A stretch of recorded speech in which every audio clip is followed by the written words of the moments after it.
Ada ganta. Adanya. Balak mahalik. Ano ta? Ito.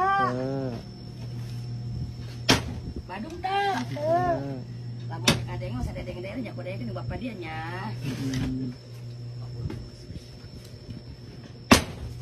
Nah narita.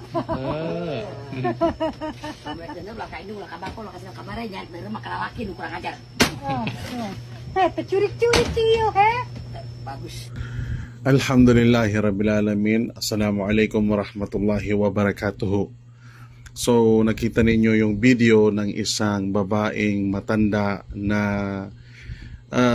I think hindi yun dito sa Pilipinas at yun ay nasa ibang bansa. Most probably yung mga mahilig sa ganyan is mga Indonesian.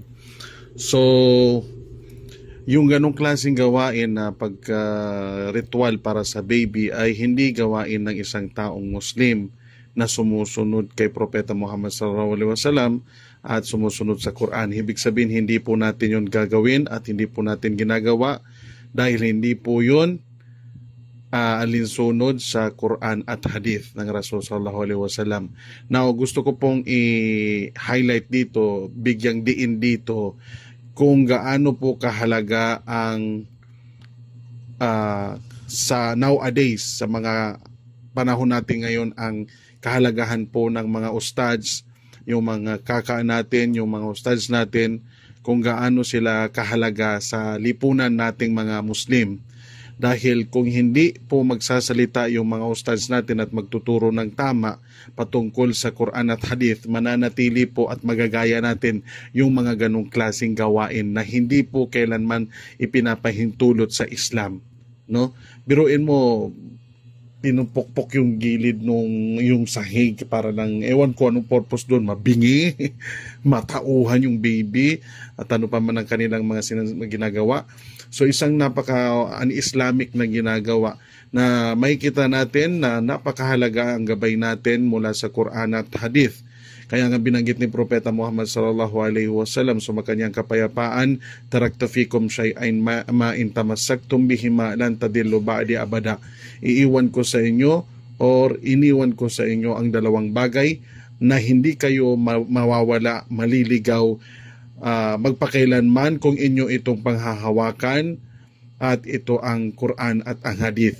So sa panahon natin ngayon, wala na pong mag-explain dyan maliban sa mga taong nag-aral nito, at yun po yung mga ustads. Kaya yung mga nagsasabi na ang mga ustads ay nagtuturo or nakikialam sa mga tao at bakit nga ba daw hindi nagfo-focus na lang sa sarili ng mga buhay, ay hindi po tayo maitutuwid kung hindi po sila magsasalita.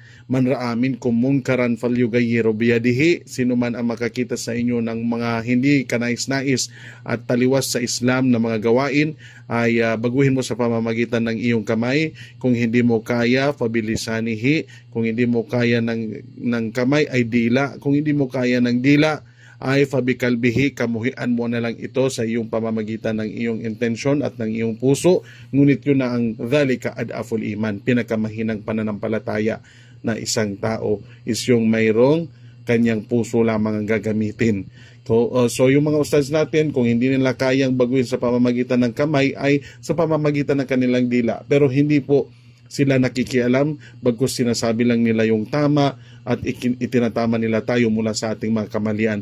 Nang sa gayon ay makapasok tayo sa kagustuhan ng Allah, at ang Allah ang nagnanais na kung sino ang papapasukin niya sa paraiso, at yun yung mga taong sumusunod sa kanya, at manatili tayo sa pagsunod sa Allah, sa pagsunod sa Quran at Hadith, at sa mga turo ng mga ustad, sapagkat sila ang nakakaalam ng pinag-aralan nila ito ng mabuti. Jazakumullahu khair. Assalamualaikum warahmatullahi wabarakatuh.